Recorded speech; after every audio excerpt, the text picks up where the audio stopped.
Thanks to all of you for being here today. It is really a thrill to have you. Like Andrew, I'd like to welcome our regents for being here and thank them for their support during this entire process. I'd like to tell you that our Chancellor wished he could be here today. He is the biggest Aggie fan of all, but Chancellor John Sharp has some other requirements that are out of town today, so he could not be with us this afternoon. And then there is this smoking brunette in the front row who I noticed can't take her eyes off me. If you haven't met my wife, Betty, she's sitting right here.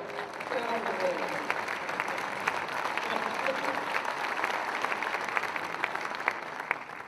My wife is awesome, and I'm now in trouble. This is a great day for Texas A&M University because we're adding a remarkable talent to our university's senior leadership team. It's a great day for Aggie athletics, I think, because we're adding a tremendous leader to lead the charge here in the department. It's also a great day for Aggie athletes because we are bringing on board an inspirational role model who's walked in their shoes and done it exceptionally well. But before I introduce him, I do need to add a couple of thank yous for today. And I'm going to reiterate one of them Andrew mentioned, and that's to the athletics department, senior leadership and staff, for keeping things on an even keel for the past few months and assuring that our winter and spring sport coaches and athletes had everything they needed to thrive, despite the turnover at the top of the department. Thanks to each and every one of you. You are not quite as awesome as Betty, but you're close. And we really appreciate you. To our donors, and Travis Dabney, our CEO, and the other members of the team at the 12th Man Foundation, thank you for bringing the heat every day. That's the best combination of passion, philanthropy, and world-class business leadership in collegiate sports, period. We are really, really lucky to have you here and supporting this program. And on behalf of the entire Aggie family, I need to publicly thank someone who is the epitome of the 12th man for his willingness to once again step in when his university needed him. We are eternally grateful for his service and dedication to Texas A&M, which now spans 50 years. To our interim athletic director, Coach R.C. Slocum, thank you, sir.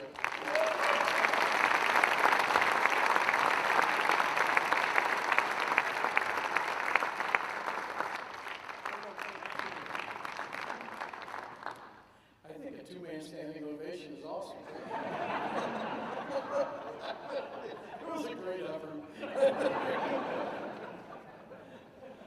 And finally, and this is not insignificant, I need to actually thank specifically the members of our search committee. So as I call your name, would you please stand for a second? Mr. Dave Dunlap is the chair of the search committee for our new athletic director, Dr. Paul Bautista, Dr. Susan Balabino, Mr. Chris Cooper, Mr. Joe Fields, Coach Jim Slosnagel, and Coach Joni Taylor were the other members. And folks, you were spectacular. Coach Taylor, congrats on the big dance. We can't wait to see you.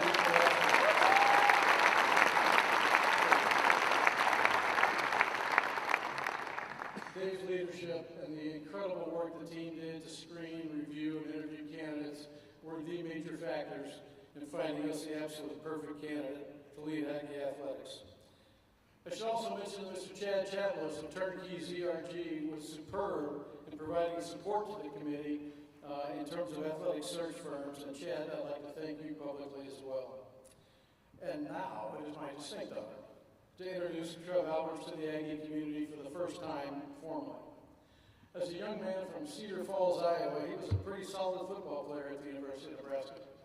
He was a consensus first-team All-American linebacker. In fact, his senior year, he won both the Butkus Award and the Lambert Trophy as the #1 linebacker in the country. His jersey number, 34, was retired by Nebraska football in 1894. In 2015, he was elected to the College Football Hall of Fame. And in 1994, he was the 5th pick in the first round of the NFL draft. This guy wasn't a pretty successful college athlete. He was a spectacularly successful, legendary college athlete. He played 3 seasons with the Indianapolis Colts before injuries forced his retirement. And then he stayed in sports but shifted gears a little bit. And from 1996 to 2009, he served as an analyst on college and professional football broadcasts for ESPN, CNN, SI, CBS Sports Network, and others. He returned to college sports in 2009 as the Director of Athletics for for the University of Nebraska, Omaha. He spent 9 years in that job, and then took the same job for the past 3 years at Nebraska's flagship campus in Lincoln. As an athletic director, Trev raised millions of dollars for state-of-the-art facilities. He created strategic plans where none existed. He took a university's athletic teams from Division II to Division I, which is not an easy transition. He introduced new teams and programs. He shut down teams and programs. He sent teams and individual athletes to the NCAA tournaments. He made the hard business decisions required to keep his department moving forward.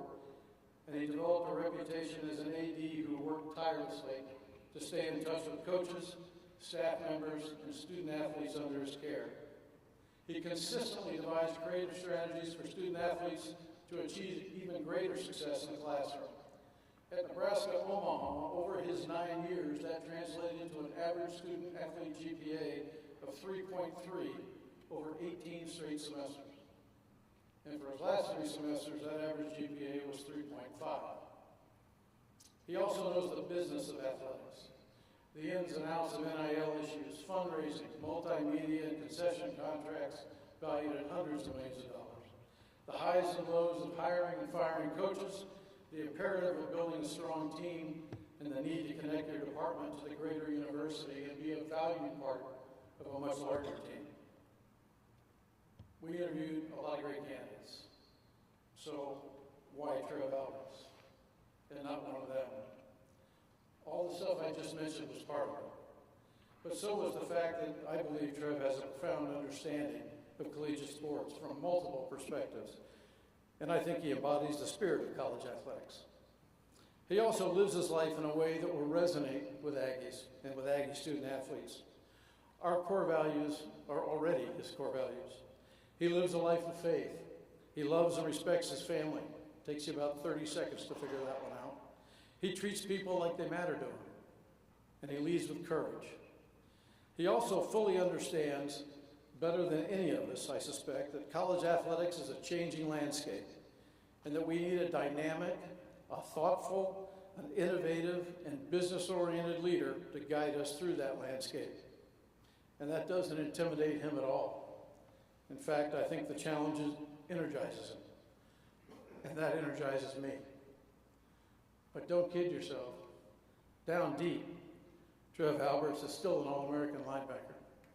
I suspect he'd love starting most days by meeting somebody in the A-gap. I'm just hoping that's never me. The competitive fire still burns in this guy. You'll feel it when you talk to him, and that should energize Aggies everywhere. Trev will also be the first to tell you that his family is the foundation of any success he's enjoyed, and we are very fortunate today that most of his family members are here this morning. His wife, Angela, is sitting right here in the front row. Angela, would you wave at the crowd for me?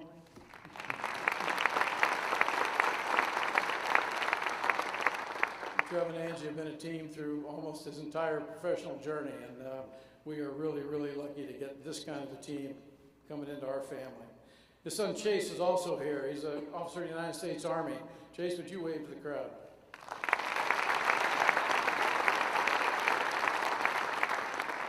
And his daughter Ashton is also here. She's living in Nashville, working for Ernst Young, and a pretty accomplished volleyball player herself.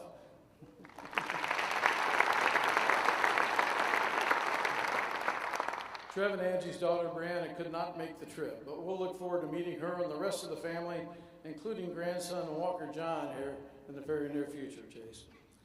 Congratulations to each of you for the success your family has enjoyed, and thank you for graciously sharing your husband and your father with us. We do recognize and appreciate the sacrifices you've made to support him over the years, and we promise you he's going to enjoy this part of his journey, and so will you.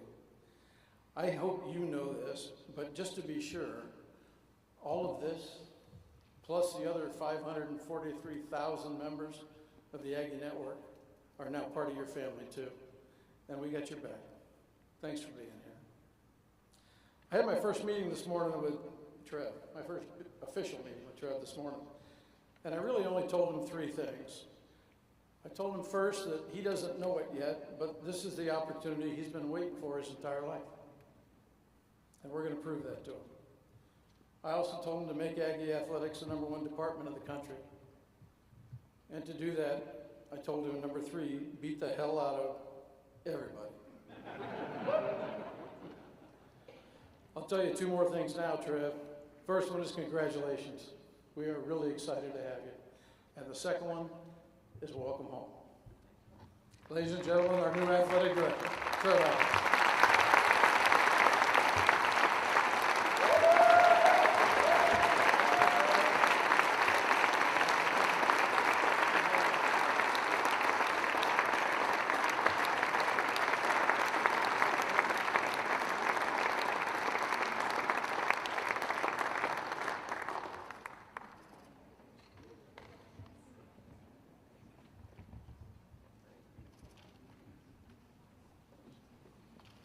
Thank you, General Welsh. Howdy. Howdy. Thank you very much. What a privilege, what an honor, what an awesome place. I want to thank you all for being here. This is really remarkable. And I want to thank whoever put in all the work to set this all up. This is really well done. So thank you for doing that as well. I want to thank the Fighting Texas Aggie Band. How good are they, huh?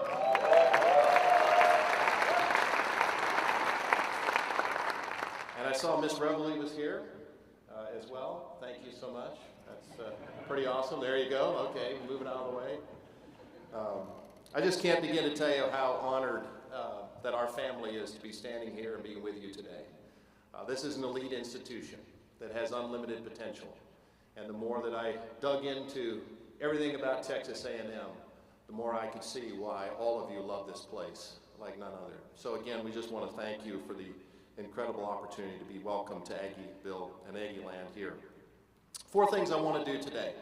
I'll try hard not to take too much time, but I really want to just go through a few thank yous, and I hope you just bear with me a little bit. I do have a few people I want to thank. I want to talk a little bit about what drew me and our family to Texas A&M.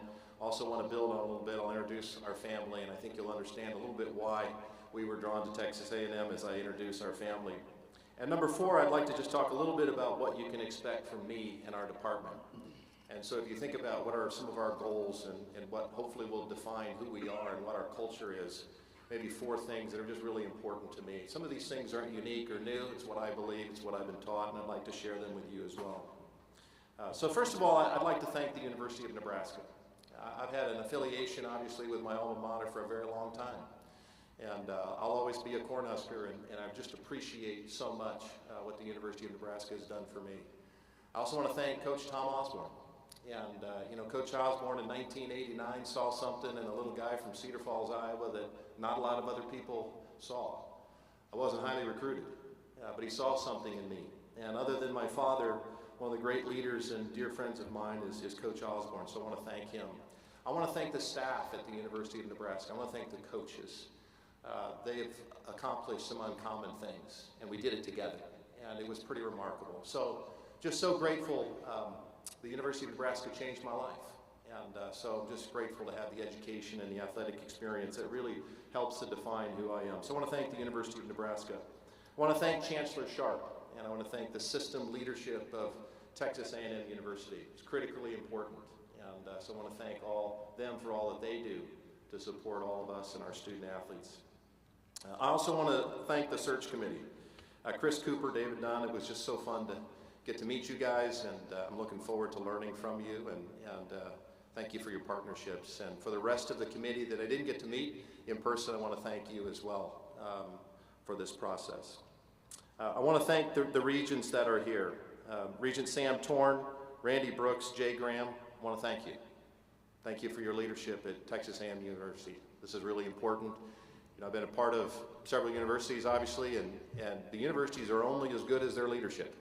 And trustees who take this university under their wing and care enough about it to invest their time, energy, and resources in it is really important. So thank you for doing that, and appreciate that. I want to thank the 12th Man Foundation. Travis Dabney, I think that's Travis back there. Hello, Travis. It's nice to talk to you the other day. And you know, 12th Man Foundation, I'm learning a little bit more, but clearly really critical to our success. So thank you for what you do. I can't wait to partner with you and do some great things together. Thank you for making this place so special, Travis. Thank you to the 12th Man, the Corps of Cadets, the Yell leaders. Thank you for what you do, for making this place special. A special thank you to Coach Slocum.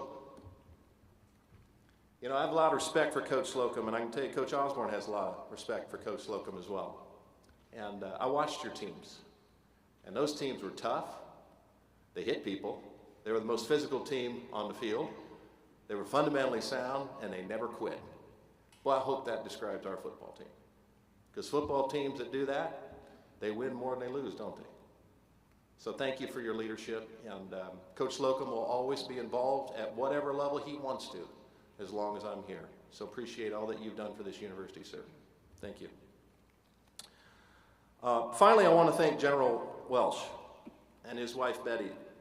I want to tell you that I would not be here today if it wasn't for General Welsh.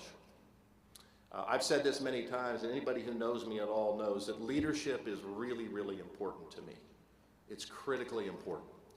You know, the General kind of hinted at some of these things that are coming, you know, across the pike in terms of athletics, intercollegiate athletics, even higher education. And you think about all of these challenges. Leadership now is going to be more important than ever before. And I've had the great privilege of being around great leaders and not so great leaders. And I can tell you, leadership is going to really matter. So, in the process, and when this job, you know, sort of was open, and I had some people reach out, and I started taking a look at it, I was like, wow, the general, 4-star general, is the president of the university. So I started watching a lot of videos. My goodness. This guy's the real deal. I think it was the April 2002 muster speech that I really enjoyed, and just the heartfelt speech and referencing your father. My father can't be here today as well, but similarly, I had the same relationship with my dad. But he talked a little bit about all those corny things that still matter at a place like Texas A&M. And those corny things still matter to me too. And so I would just say thank you to General Welsh. Thank you for your leadership, and I'm really looking forward to working with you and learning from you and following you. Appreciate that. So beyond leadership, which obviously is really important to me, what else drew our family to Texas A&M? Really just a couple things. First and foremost, my mother and father grew up farm kids in northeast Iowa. I grew up working on a farm, walking beans and detasseling corn. Have you had the privilege of detasseling corn? Anybody? Yeah, it's not great. We had Albert's detasseling. We learned how to work. And so our family's always been connected to the dirt. We still own our family farms. We've grown the family farm. We don't physically farm it anymore, but we still have our farms. My wife Angela's family, her mom and dad are still farmers in northeast Indiana. So we will always be connected to agriculture, and agriculture has been really, really important. And I know it's really important to this university as well. And secondly is the military. Didn't really have a whole connection to the military until more recently. But our son, Chase, is a recent graduate of West Point, and I started to really understand and learn about the military and patriotism and all those things that make our country so great. And so Chase and his wife Cassie and our grandson Walker John, they couldn't be here, but his experience in the military has been really meaningful to us. And then our daughter Ashton, who you've already met, she lives in Nashville. She's an accountant and a CPA at Ernst & Young, played volleyball at Clemson.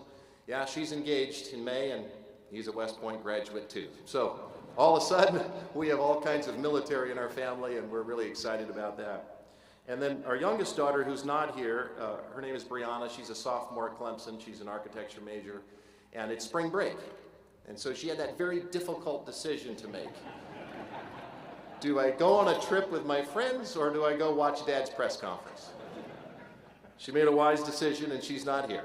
So, but she did promise me that she'll come to Texas A&M if she can get in and get her master's in architecture here. So those are our 3 children. My wife was mentioned. My wife of 28 years, Angela, she's my best friend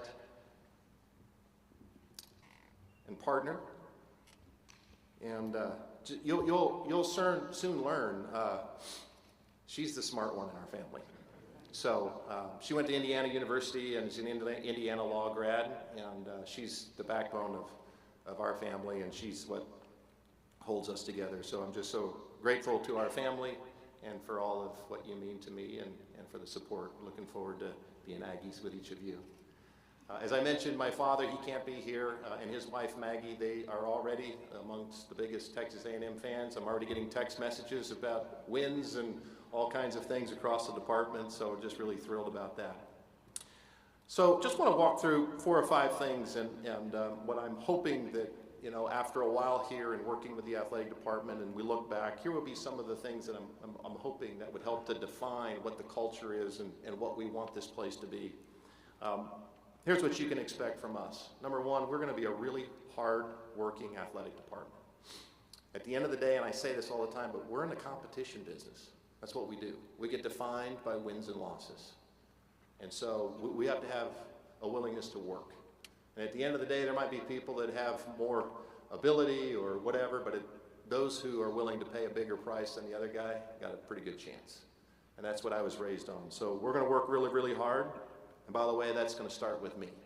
We're not going to ask anybody to do something that we're not willing to do ourselves. So it's pretty easy sometimes administratively sit back and watch the coaches and say, well, you know, we'll see if they're successful. The athletic department administration must match the coach's effort and student-athlete effort. So I'll be confident that this athletic department will be defined as a really hard-working athletic department. Number 2, we're going to work really hard to create a unity of purpose, something that's really, really important to me. At the end of the day, there might be people with more talent, there might be athletic departments that have more talent, or even coaches, but those that are unified, that have a clearly communicable strategy and vision for the future, those are the departments that ultimately will be successful. And so you can expect transparency from me. I say this all the time. There will never be any secrets in the Texas A&M athletic department. There'll be full transparency.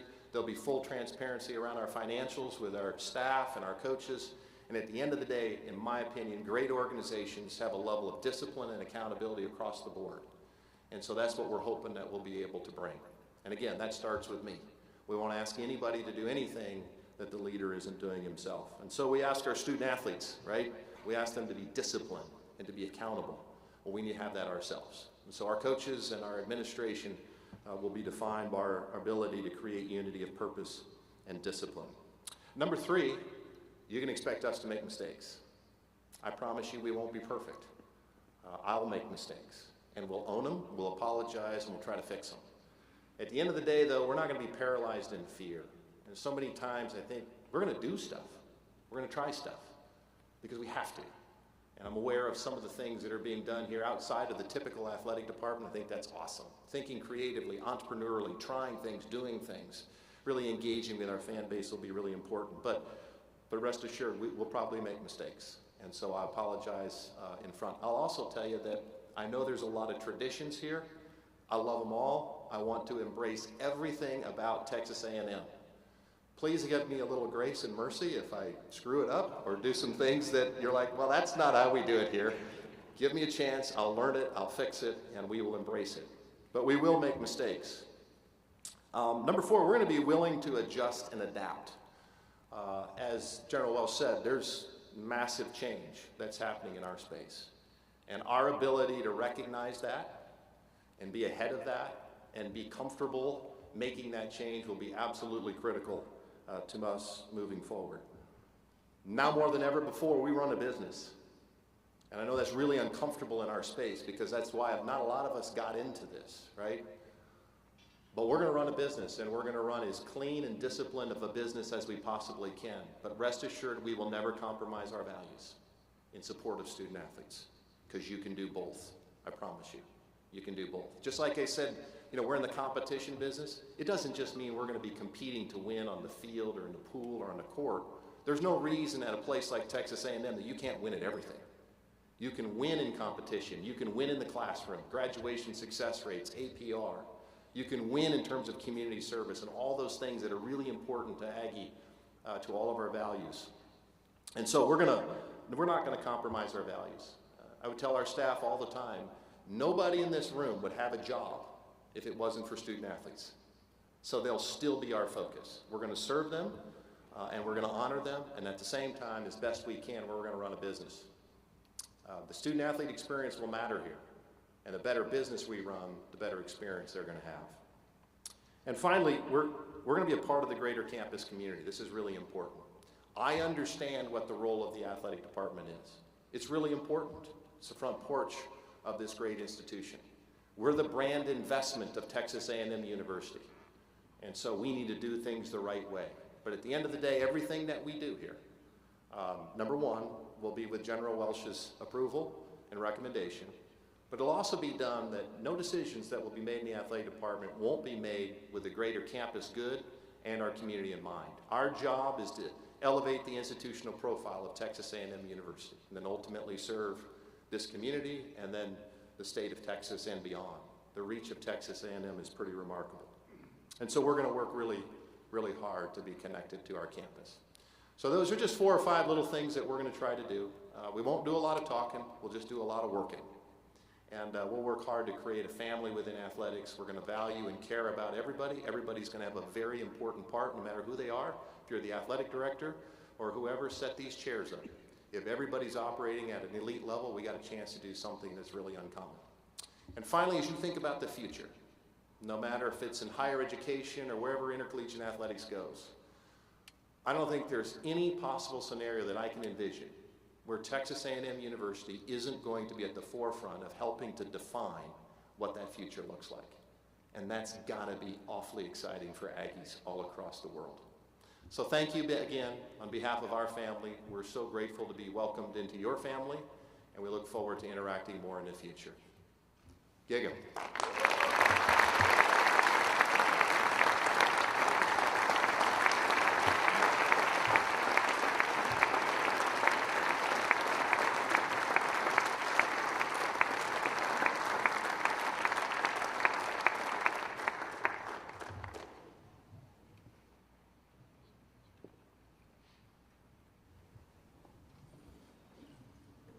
We'll have the photos, the family, and President Welsh, and then we're going to have Trevor, Thomas, Ethan, Grayson, Jake. You're going to hear. We're going to conclude with the war hymn. A reminder that after this, media, please go to the Kyle Field Media Center. That will be an additional press conference that will be there. Entry 3 will be the way. All y'all, the 12th man, thank you for being here. That will be the way to get out. That is how we will conclude this. And Trev, I think we waited for the howdy and the gig 'em. You nailed them both.